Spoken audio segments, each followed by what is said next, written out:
initiative est née des instructions des plus hautes autorités. C'est le lieu de saluer la vision du président de la République, son Excellence M. Bassirou Diomaye Diakhar Faye, son Premier ministre M. Ousmane Sonko, ainsi que le ministre des Transports M. Yankhoba Diémé, qui du reste n'ont cessé de travailler à ce que Dakar Dem Dikk et Air Sénégal puissent travailler en symbiose. De ce point de vue, cette urgence qui est là, qui consiste à cette nouvelle ligne que nous sommes censés lancer aujourd'hui, est du ressort du DG Hassan Beng et du DG d'Air Sénégal, M. Ndiaye. C'est le lieu de les remercier tous les deux, de leur dire que ça vaut la satisfaction de tous les Sénégalais, qui va au-delà des usagers et des clients de Air Sénégal qui viennent à Cap Skirring et qui devront être transportés à partir de Cap Skirring à Ziguinchor et inversement. Cette ligne vient à son heure et consiste à la concrétisation d'une demande sociale et d'une utilité publique. Alors, je pense qu'au-delà de ce tarif, il faudrait voir par cette initiative la volonté de Dakar Dem Dikk.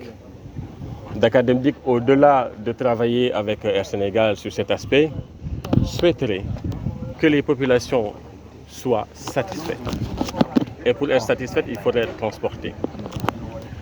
Mais il faudrait aussi intégrer un autre fait, c'est que Dakar Dem Dikk met à votre disposition des bus haut de gamme. Vous verrez derrière moi le bus Iveco 55 places climatisées. Et ce bus est doté d'une technologie de dernière génération. Ce bus également est accompagné d'un personnel technique, d'un personnel exploitant, bref, tout un ensemble de ressources humaines et matérielles mobilisées uniquement pour satisfaire vos besoins.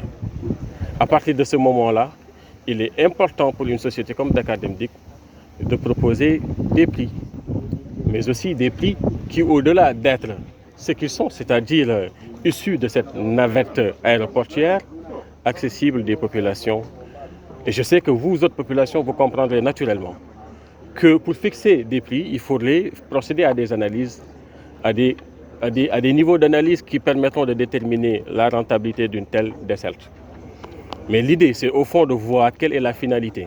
Et notre finalité n'est pas vraiment de rendre cher la vie des populations ou de rendre inaccessible cette offre de transport.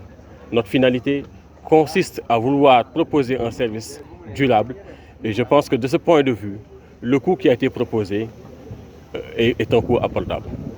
Au nom du directeur général de la compagnie Air Sénégal, M. Tidjane Ndiaye, de remercier M. Hassan Beng, directeur général de Dakar Dem Dikk, pour son invitation à cette inauguration, le lancement de la liaison Cap Skirring-Ziguinchor, une liaison terrestre qui montre son engagement pour soulager les populations qui sont les clients de la compagnie nationale. Air Sénégal effectue des liaisons quotidiennes au départ de l'aéroport international Blaise Diagne de Diass. Chaque après-midi, à l'exclusion du vendredi, où nous avons 2 vols, un vol le matin et un vol le soir. Ces rotations se font avec un niveau de ponctualité qui a été restauré depuis le dernier trimestre 2024. Un taux de ponctualité très confortable et une régularité de 100%. Donc, c'est le lieu de rappeler que Air Sénégal est le partenaire privilégié de Dakar Dem Dikk dans ce projet. Et nous saisissons l'occasion pour remercier les 2 directeurs généraux pour leur vision à travers ce projet.